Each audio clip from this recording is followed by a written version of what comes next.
Querido amigo, querida amiga, sejam bem-vindos a mais uma edição de O Evangelho em Espírito e Verdade, um programa que traz a todos nós as lições do Espiritismo acerca do Evangelho, o seu significado, sua aplicação, suas consequências, não apenas para a nossa vida, mas também para a humanidade. Hoje trazemos assuntos muito importantes que vão nos edificar. Nós vamos iniciar vendo nosso Mestre Jesus como mestre, mas o mestre dos mestres. Na sequência, nós vamos conhecer do Novo Testamento mais um capítulo, mais uma das suas partes, que é a carta de São Judas. E depois, no universo paulino, o universo de Paulo de Tarso e suas cartas, nós vamos conhecer a que ele escreveu para Filémon. E vamos terminar o nosso programa com algumas perguntas dos nossos ouvintes relacionadas ao Evangelho e ao Espiritismo. Na primeira parte do programa, nós temos feito um esforço de compreensão de Jesus como o maior educador da humanidade. E hoje, então, nós vamos conhecê-lo como mestre de todos os mestres humanos. Para isso, nós vamos passar a palavra à nossa querida benfeitora espiritual, Joana de Ângeles, que, através do médium Divaldo Pereira Franco, nos trouxe a obra Jesus e o Evangelho à luz da psicologia profunda. Vai o livro aqui na nossa tela, para que todos conheçam. Está aqui a obra psicografada pelo nosso Divaldo Pereira Franco. Jesus e o Evangelho à luz da psicologia profunda. Desta obra, nós retiramos, então, para a nossa análise, um trecho, né, um texto, que nos diz o seguinte. Então, vamos passar a palavra a Joana de Ângeles. Jesus, homem excelente, chegou à Terra e defrontou a ignorância em predomínio, trazendo a mensagem de amor que jamais fora apresentada antes na formulação que ele se fazia portador. Jesus não foi o biótipo do legislador convencional.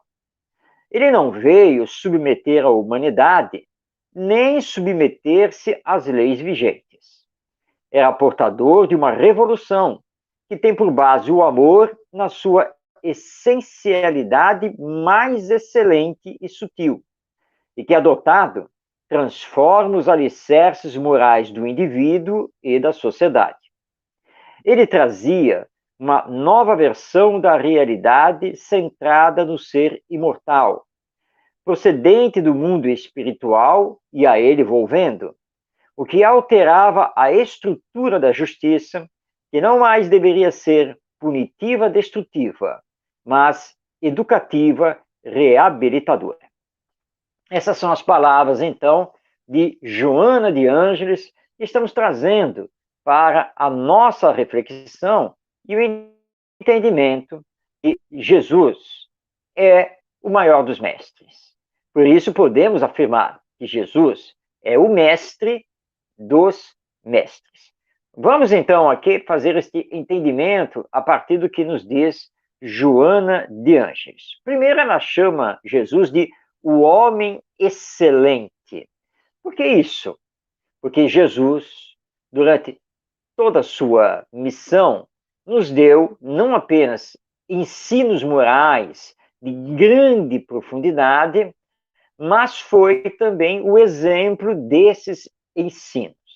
Nós não conseguimos ver na biografia, na vida de Jesus, nenhum senão, alguma coisa que precisássemos, então, corrigir ou apontar como um defeito, uma falha. Nada disso nós encontramos na vida e na obra de Jesus. Por isso, o homem excelente, Na verdade, o homem que superou os próprios homens, porque estamos falando aqui do Espírito mais perfeito que Deus nos concedeu a conhecer aqui no mundo terreno, e que é Jesus.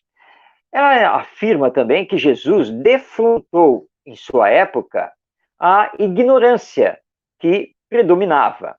A ignorância da lei divina, porque era isso que predominava em sua época, quando ainda estávamos muito voltados à violência, ao desrespeito aos direitos comuns de cidadania, onde vencedores simplesmente escravizavam os vencidos. E muitas coisas eram resolvidas realmente na violência, na guerra, inclusive entre os judeus, que justificavam através da lei mosaica do olho por olho e dente por dente.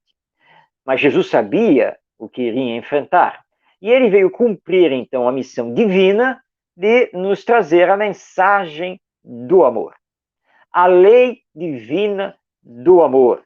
Daí porque ele, então, nos conclamava para amarmos a Deus acima de todas as coisas e ao próximo como a nós mesmos. E a partir daí ele vai nos trazendo, então, a questão do perdão das ofensas, da verdadeira fé.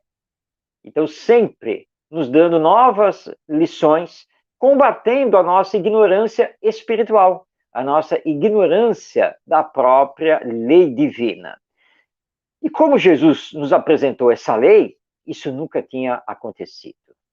Nós tivemos uma aproximação por parte de alguns filósofos da antiga Grécia, mas em todo o mundo conhecido, na história da nossa humanidade até aquela época, ninguém, como Jesus, veio trazer a mensagem de amor na sua excelência, na sua plenitude, para mudar a nossa compreensão de nós mesmos e da vida.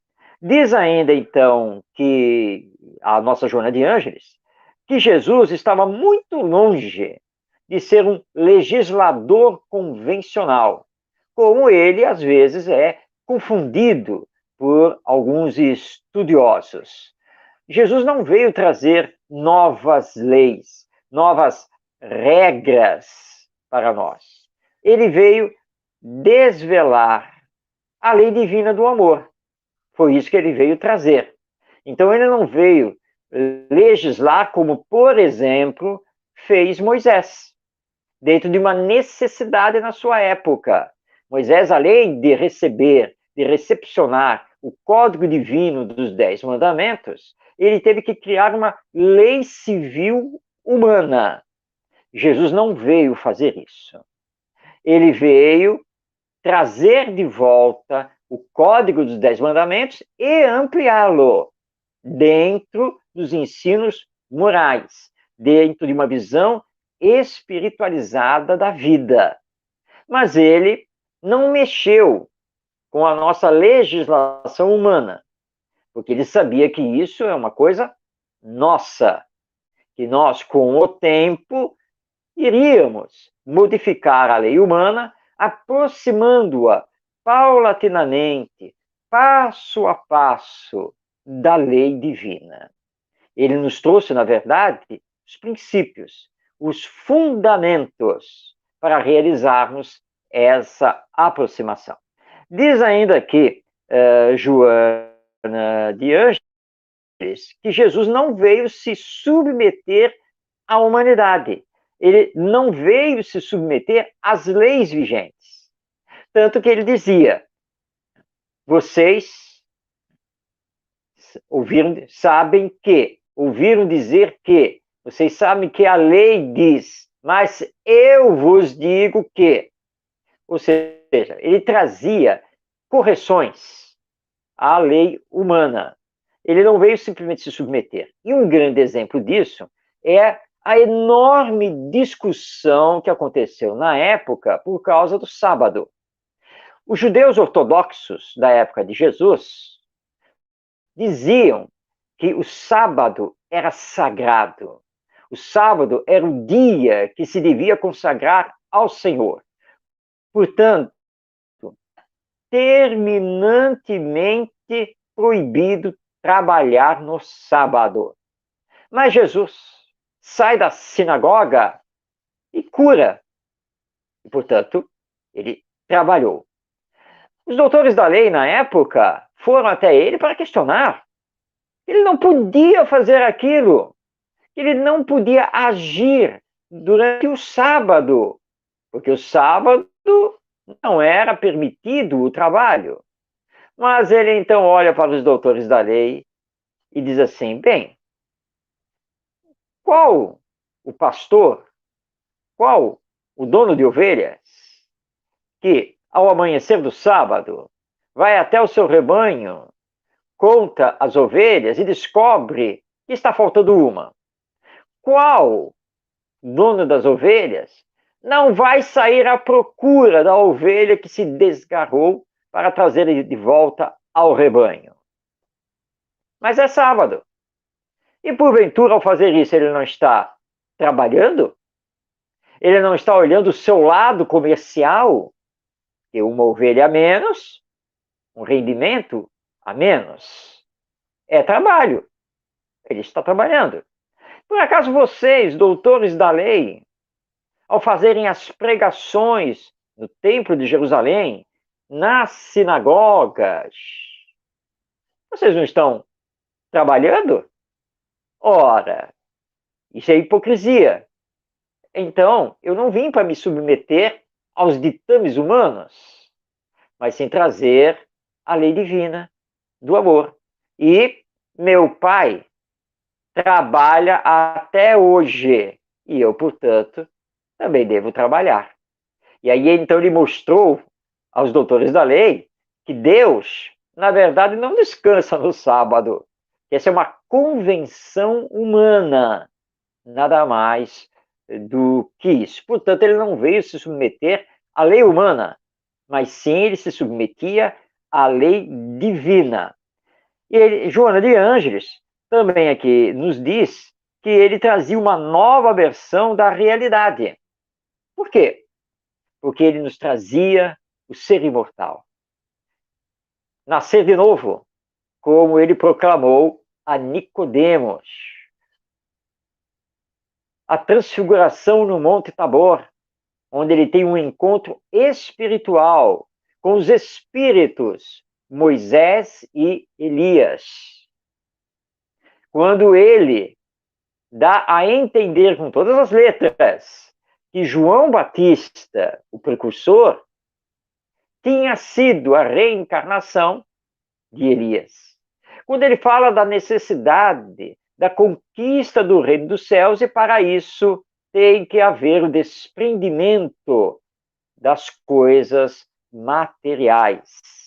Quando ele afirma a Pilatos que o reino dele ainda não era neste mundo.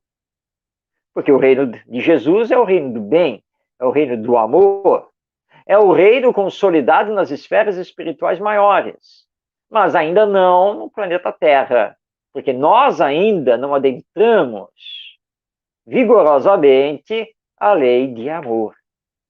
Portanto, Jesus veio então puxar o eixo da vida para o ser espiritual e imortal que nós somos. Por tudo isso, estruturando, a partir da lei de amor, uma nova justiça, nos conclamando ao perdão das ofensas, à compreensão, ao não julgar, Jesus então se torna o mestre dos mestres. Há uma passagem no Evangelho de João em que Jesus olha para os seus 12 discípulos e diz assim: olha, muitos acham que o meu ensino é duro, alguns já deixaram de me seguir. E vocês? Também querem deixar de me seguir? E Simão Pedro toma a palavra. Diz assim: não, Senhor, porque o Senhor nos traz a palavra de vida eterna. Só faltou Pedro dizer: o Senhor é o nosso guia e modelo. Mas isso os Espíritos trouxeram na questão 625 de O Livro dos Espíritos. Por tudo isso, então, nós consideramos que Jesus é o mestre dos mestres, é o nosso guia e modelo.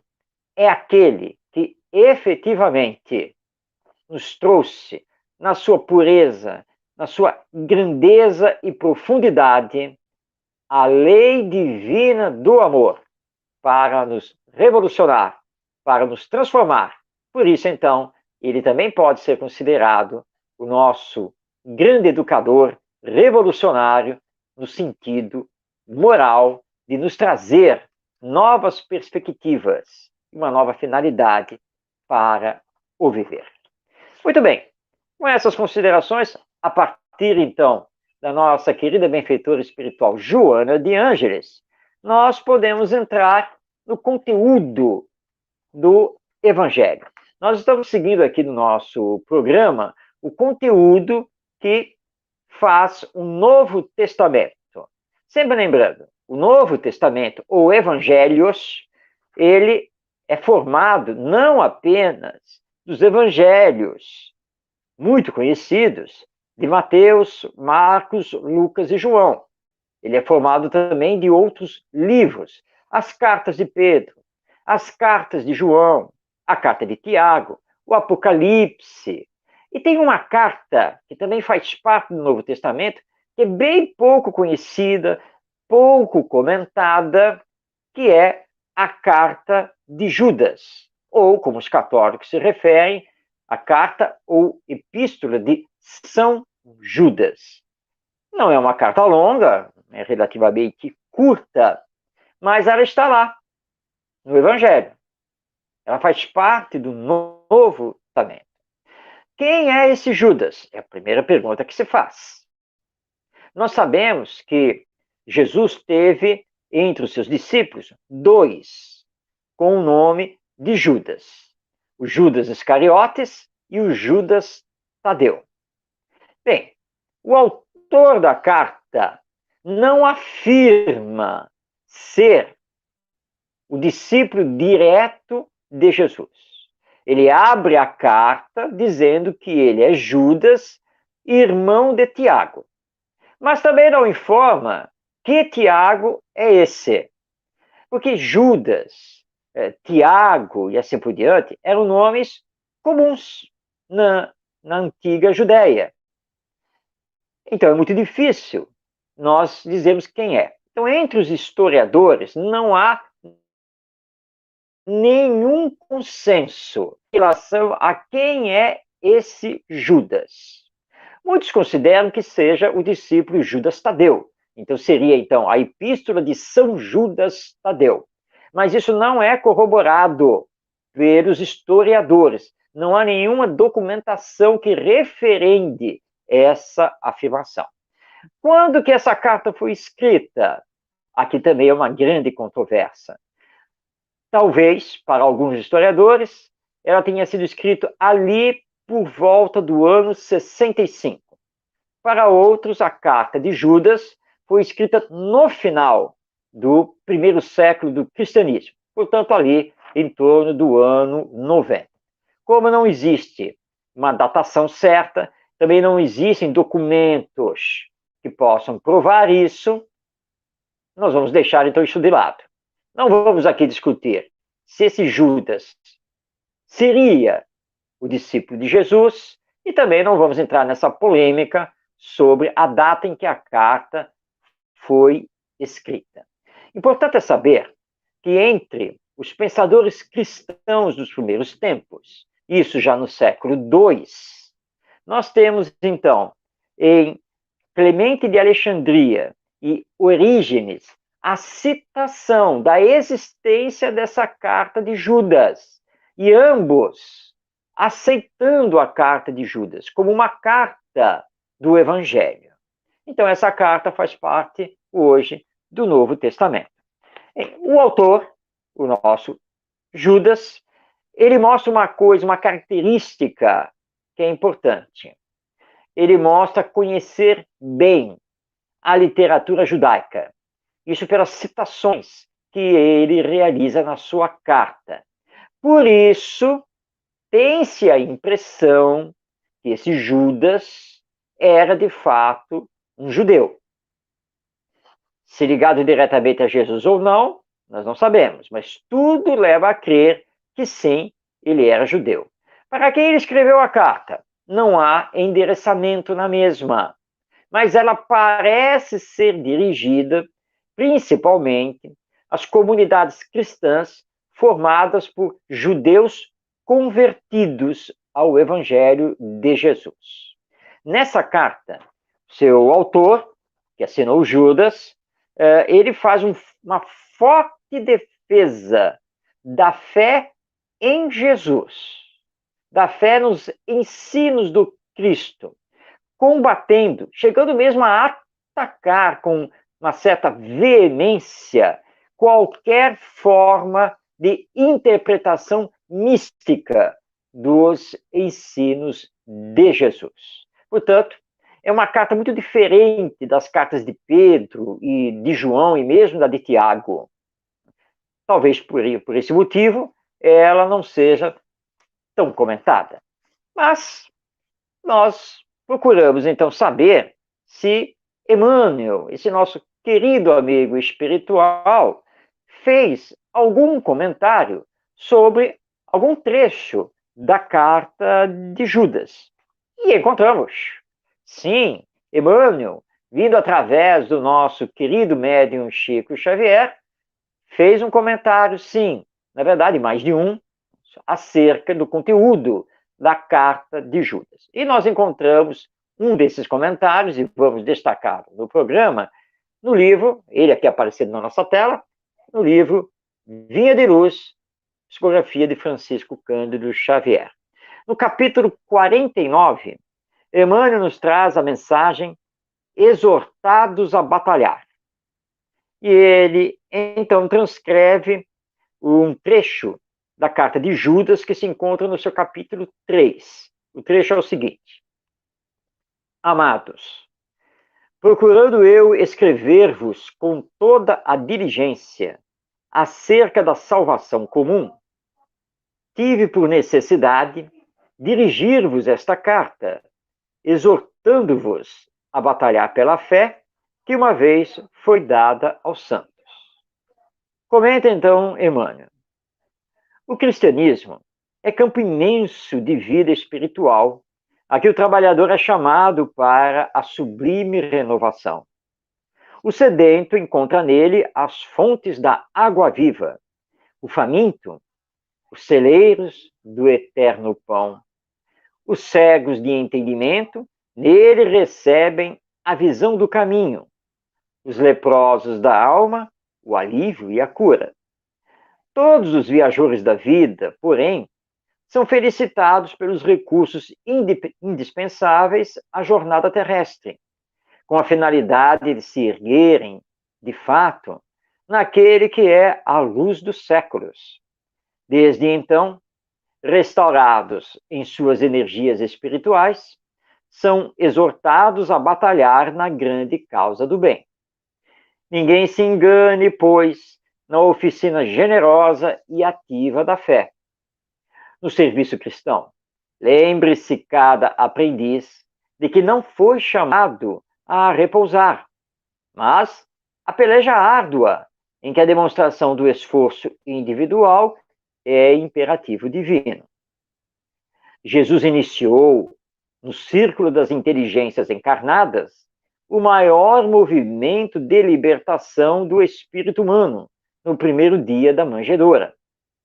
Não se equivoquem, pois, os que buscam o mestre dos mestres. Receberão, certamente, a esperada iluminação, o consolo edificante e o ensinamento eficaz. Mas penetrarão a linha de batalha, em que lhes constitui obrigação o combate permanente pela vitória do amor e da verdade na terra, através de ásperos testemunhos, porque todos nós, encarnados e desencarnados, oscilantes ainda entre a animalidade e a espiritualidade, entre o vale do homem e a culminância do Cristo, estamos constrangidos a batalhar até o definitivo triunfo sobre nós mesmos, pela posse da vida imortal. Muito bem, eis aqui então o texto do nosso querido Emmanuel, está no capítulo 49 do livro Vinha de Luz, comentando esta passagem da carta ou epístola de Judas, ou de São Judas, que se encontra fazendo parte do Novo Testamento. E Emmanuel está nos lembrando que nós não estamos aqui na Terra a passeio. Nós não estamos aqui na Terra para passar um tempo. Nós não estamos aqui na Terra para simplesmente receber as benesses divinas. A Terra é um campo de batalha. Um campo de batalha para o aprendizado e vivência dos ensinos morais.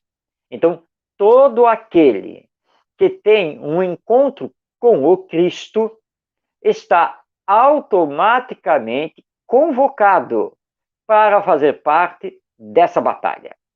Primeiro, a batalha de vencer a si mesmo, vencer o homem velho, vencer o egoísmo, o orgulho, a ignorância, que são as chagas da nossa humanidade, transformando-se espiritualmente. E, na sequência, vencer os desafios apresentados pela humanidade. Uma humanidade que ainda está muito materialista, uma humanidade que ainda está muito egoísta. Portanto, o cristão, ele não tem que ficar em casa, ele não tem que ficar apenas em oração nos templos dedicados ao cristianismo, ele tem que sair para o mundo, ele tem que viver no mundo para poder transformá-lo. Esse é o grande desafio do chamado de Jesus. Daí então a exortação de Judas a todos nós no Novo Testamento, quando ele diz que estava escrevendo a carta para nos exortar à batalha pela fé. E é diante dos desafios existenciais que podemos provar a nossa fé.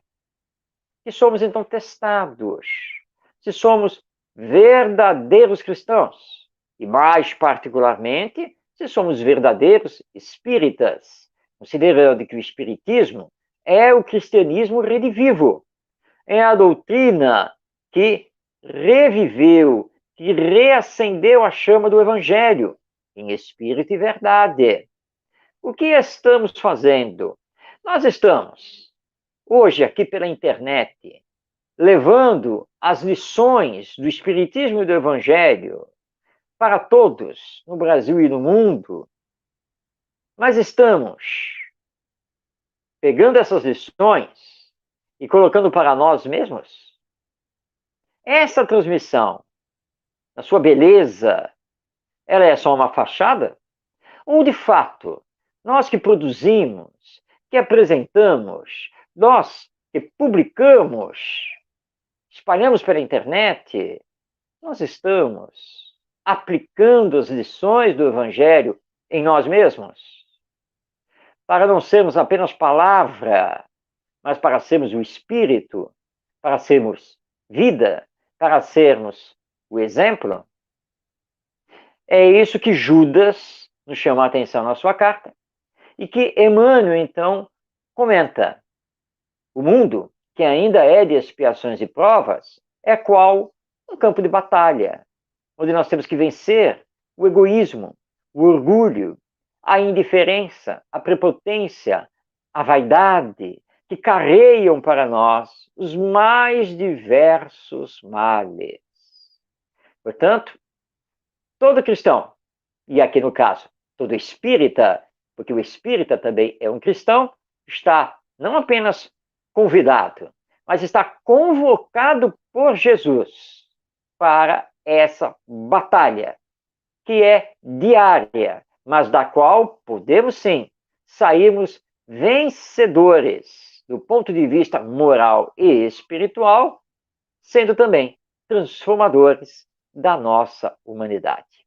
E nós temos um grandioso exemplo nessa área, do batalhador da fé, que é Paulo de Tarso, o apóstolo do Evangelho, o apóstolo da gentilidade, aquele que, nas suas próprias palavras, combateu o bom combate até o final da sua existência, ao ponto de dizer que já não era mais ele que vivia, mas era o Cristo que vivia nele. Tal a identificação que ele conseguiu realizar com Jesus.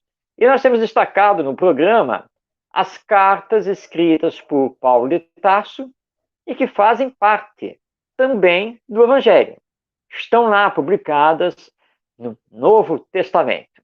E nós estamos chegando ao final do destaque das cartas de Paulo de Tarso, porque hoje nós vamos trazer a penúltima carta que sobreviveu e que está conosco até os dias de hoje. E é uma carta muito diferente das demais.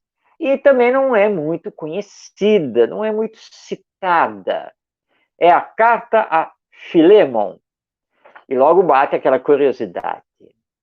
Filemon, que é uma cidade da Ásia, é o nome de alguma igreja cristã? Não. Filemon é o nome de um amigo de Paulo de Tarso. Portanto, é uma carta de caráter mais pessoal que Paulo de Tarso escreve.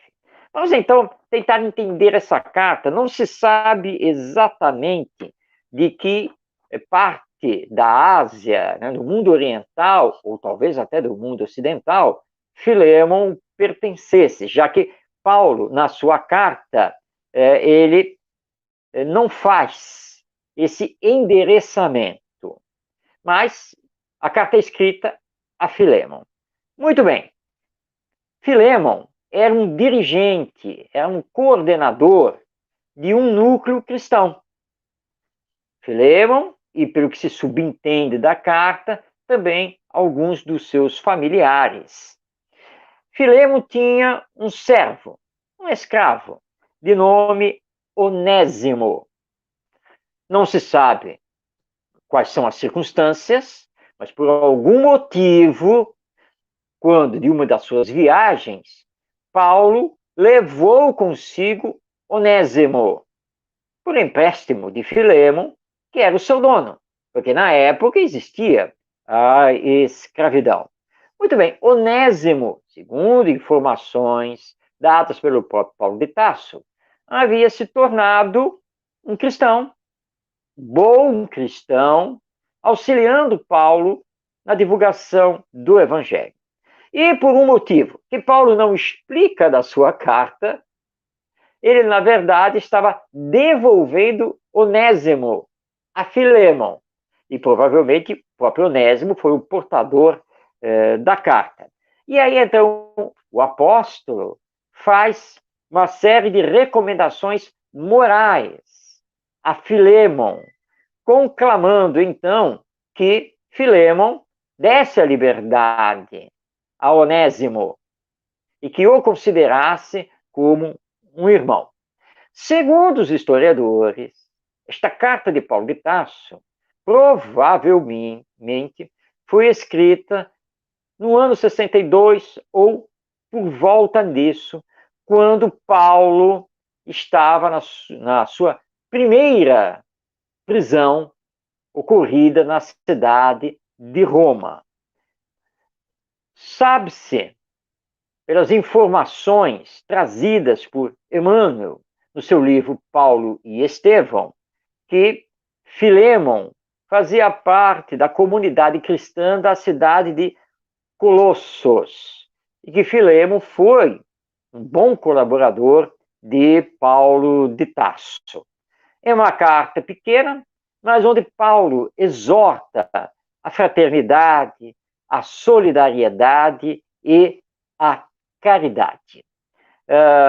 Quanto à sua autenticidade, não há discussão. Os próprios historiadores consideram que a carta a Filemon é, de fato, de Paulo de Tarso. Vamos então conhecê-la? Vamos conhecer o seu conteúdo? Vamos, para isso, passar a palavra, claro, você já sabe, a Emmanuel, porque nós temos acompanhado a coleção de livros escritos por Emmanuel comentando os evangelhos.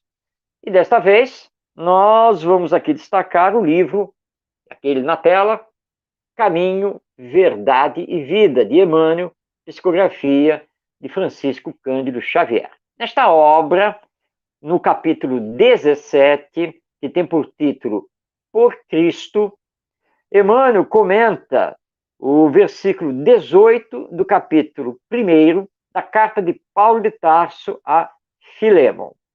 E ele destaca o seguinte trecho: E se te fez algum dano, ou te deve alguma coisa, põe isso à minha conta. Vamos ao comentário de Emmanuel. Enviando Onésimo a Filemon, Paulo, nas suas expressões inspiradas e felizes, recomendava ao amigo lançasse ao seu débito quanto lhe era devido pelo portador. Afeiçoemos a exortação às nossas necessidades próprias. Em cada novo dia de luta, passamos a ser maiores devedores do Cristo. Se tudo nos corre dificilmente, é de Jesus que nos chegam as providências justas. Se tudo se desenvolve retamente, é por seu amor que utilizamos as dádivas da vida, e é, em seu nome, que distribuímos esperanças e consolações. Estamos empenhados à sua inesgotável misericórdia. Somos dele e nessa circunstância reside nosso título mais alto. Por que, então, o pessimismo e o desespero, quando a calúnia ou a ingratidão nos ataquem de rijo, trazendo-nos a possibilidade de mais vasta ascensão? Se estamos totalmente empenhados ao amor infinito do Mestre, não será razoável compreendermos, pelo menos, alguma particularidade de nossa dívida imensa, dispondo-nos a aceitar pequenina parcela de sofrimento em memória de seu nome, junto de nossos irmãos da terra, que são seus tutelados igualmente? Devemos refletir que quando falamos em paz, em felicidade, em vida superior, agimos no campo da confiança, prometendo, por conta do Cristo, porquanto só Ele tem para dar em abundância. Em vista disso, caso sintas que alguém se converteu em devedor de tua alma, não te entregues a preocupações inúteis, porque o Cristo é também teu credor, e deves colocar os danos do caminho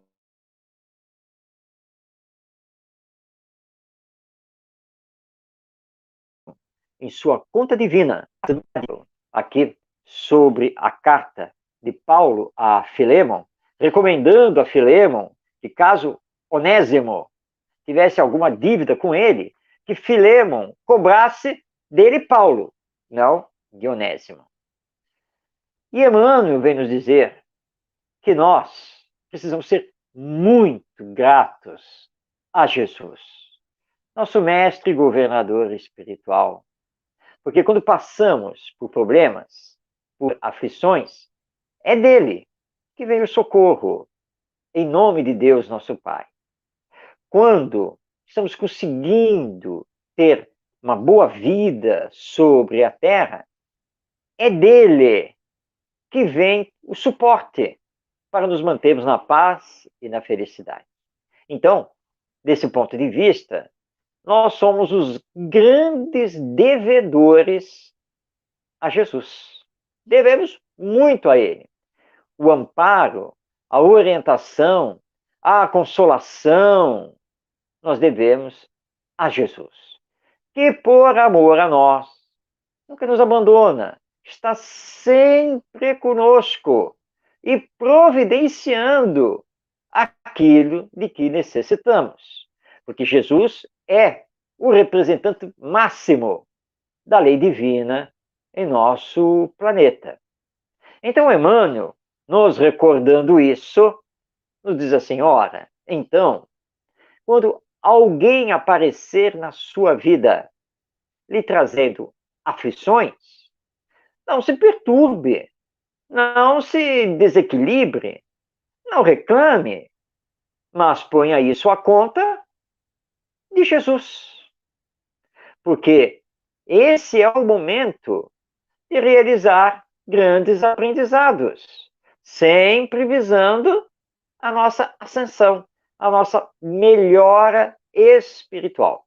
E se Jesus está permitindo que esse alguém seja motivo de perturbação para a nossa vida, é porque temos alguma necessidade disso.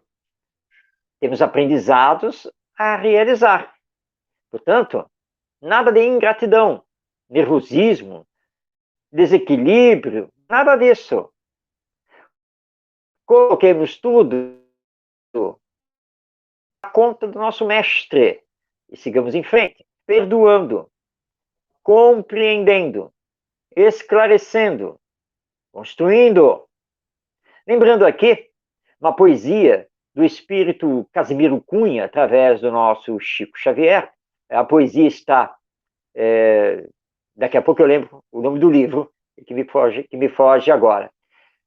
Quando ele diz para perdoarmos, auxiliarmos e passarmos. Ou seja, seguir em frente. Sempre.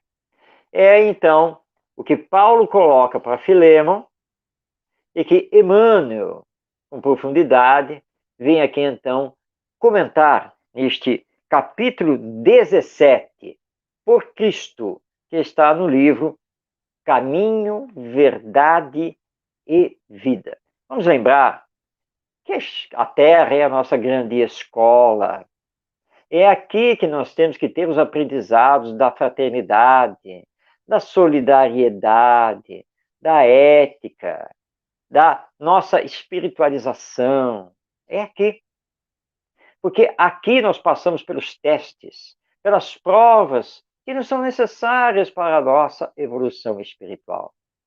E pela lei da reencarnação, nós estamos vinculados com aqueles mesmos com quem viemos construindo o nosso progresso ao longo das várias existências. Se já somos abençoados por conhecermos as lições do Evangelho e estarmos no esforço de vivenciá-las, agradeçamos a Jesus por permitir que eles, nossos irmãos e irmãs, estejam conosco mais uma vez. Porque, se for o caso, possamos reparar o que fizemos lá no passado. Ou, se for o caso, nós possamos dar continuidade no campo da afetividade ao nosso progresso e ao progresso do outro que está conosco. Vamos, então, perdoar, compreender, tolerar e seguir em frente. É isso que precisamos realizar. Bem, estamos chegando ao nosso momento de passar a palavra a você, que nos acompanha toda quinta-feira, às 5 da tarde, aqui pela Web Rádio Cristo Consolador, no programa O Evangelho em Espírito e Verdade. E nós recebemos duas perguntas que vamos então procurar responder agora. A primeira é a seguinte: como o Espiritismo entende a expressão reino dos céus utilizada por Jesus? Bom, essa expressão ela pode ter mais de uma interpretação. A primeira interpretação que o Espiritismo nos traz é que Jesus, em várias passagens, ao se referir ao reino dos céus ou ao reino de Deus, estava se referindo mais explicitamente à vida depois da morte, à vida no mundo espiritual, a vida espiritual, porque nós somos almas imortais, somos espíritos, viemos do mundo espiritual e a ele retornaremos. Então, tem esse significado da vida no mundo espiritual. Também, reino dos céus tem um significado maior de localizar as esferas celestiais desse mundo espiritual. Por exemplo, e aí nós vamos entrar na segunda pergunta que nos foi feita, porque há uma indagação de por que Jesus afirmou, e ele faz essa afirmação diante de Pilatos, o governador romano da Judéia, que o reino dele ainda não era neste mundo. Mas se o reino dele não é neste mundo, onde fica esse reino?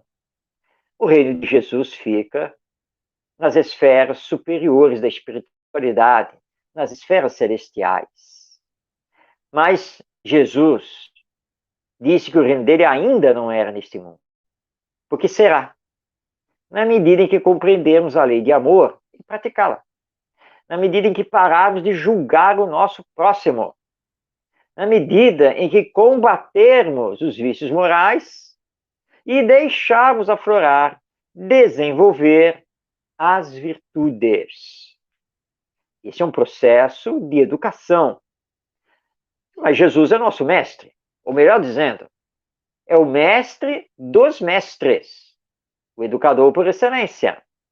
Por isso ele nos deu todas as ferramentas para que pudéssemos realizar a nossa educação espiritual. E pouco a pouco levarmos a humanidade a esse patamar, a esse paradigma de sermos então o reino dos céus. O reino dos céus aqui na Terra. Isso é possível? Sim. Tanto que os espíritos, na codificação, nas obras assinadas por Allan Kardec, nos dizem lá no Evangelho segundo o Espiritismo, no seu capítulo 11, itens 8, 9 e 10, que são 3 mensagens sobre a lei de amor, que, se quiséssemos, se utilizássemos todo o nosso querer, a nossa força de vontade, poderíamos nos espiritualizar antes mesmo de desencarnarmos e retornarmos ao mundo espiritual. E os espíritos fazem essa afirmação porque todos nós temos o potencial divino que estamos desenvolvendo, encarnação após encarnação, mas nem sempre com a devida força de vontade, nem sempre acionando o querer. Pelo contrário, muitas vezes nos deixando levar pelas emoções, pelas sensações, o imediatismo da vida orgânica, material, e perdemos tempo na nossa evolução. Poderíamos já estar muito mais evoluídos do que estamos. Já poderíamos ter superado o mundo de expiações e provas, já sermos mundo de regeneração e já estarmos no processo para sermos um mundo feliz. Depende do que fazemos do nosso livre-arbítrio. Depende do que fazemos com a nossa força de vontade. Porque o potencial está conosco. O roteiro também, que é o Evangelho. Os ensinos do nosso Mestre Jesus. Portanto, nós temos tudo. Nós temos o potencial divino, tanto no campo da inteligência quanto no campo do sentimento. Nós temos a força de vontade e temos o roteiro que está nas lições do Evangelho. Nada nos falta, a não ser acionar o querer, a força de vontade, que Leon Denis magistralmente nos traz, lá no final da sua majestosa obra, O Problema do Ser, do Destino e da Dor. Querer. Precisamos acionar o nosso querer. Eu quero me espiritualizar. Eu quero vencer a mim mesmo. Eu quero estabelecer no mundo o reino dos céus, para que Jesus esteja aqui diretamente conosco. Eu quero ser o verdadeiro discípulo do Mestre Jesus, enfrentando os desafios íntimos e os desafios existenciais, para realizar os aprendizados necessários para a minha evolução, meu progresso moral, meu progresso intelectual, meu progresso espiritual. Nós espíritas temos certeza absoluta de que o reino dos céus se fará sim aqui na Terra, mas também temos certeza que isso não se fará apenas pela vontade de Deus ou pela vontade de Jesus, mas se fará pelo nosso trabalho. Nós espíritas há uma competência, uma missão muito grande, porque somos detentores da verdade imortal da vida. Nós somos intérpretes melhores das lições do Evangelho. Não deixemos o tempo passar. É urgente a nossa transformação para a transformação moral da humanidade. Tenhamos em Jesus o nosso guia e modelo. Em Paulo de Tarso, o grande batalhador, o combatente da fé nova e que venceu a si mesmo e ao mundo da ignorância, da hipocrisia e do egoísmo. Temos certeza que Jesus está conosco e que ao seu comando os bons espíritos também estão conosco, nos auxiliando sempre. Por isso devemos seguir em frente. Perdoemos, compreendamos, auxiliemos e sigamos sempre em frente, sem esmorecer. Tudo menos a misericórdia divina sobre nós. Tudo passa, menos o amor que vibra dentro de nós e em todo o universo. Estamos chegando ao final do nosso programa, o Evangelho em Espírito e Verdade. Hoje nós pudemos conhecer um pouco mais sobre Jesus como o Mestre dos Mestres. Tivemos o conhecimento da carta de Judas, ou como nós, irmãos católicos, preferem, a Epístola de Judas. Nós também conhecemos um pouco mais de Paulo de Tarso, cartas, hoje destacando a carta a Filemão. E agora, neste final, nós pudemos também ampliar o nosso entendimento sobre o reino dos céus e a missão do nosso Mestre Jesus. Fiquemos, portanto, com as vibrações maiores do amor. Não esqueçamos que não basta ter a teoria, é preciso colocá-la a lei de amor através das ações da caridade. Possamos nos encontrar na próxima semana para mais uma edição de O Evangelho em Espírito e Verdade. Até lá, que você tenha paz em seu coração. Siga em Timorato em frente e que possamos aqui está de volta, com muita fraternidade, para nos darmos, mesmo que virtualmente, um grande abraço e unirmos os nossos corações através do Evangelho. Até o nosso próximo encontro.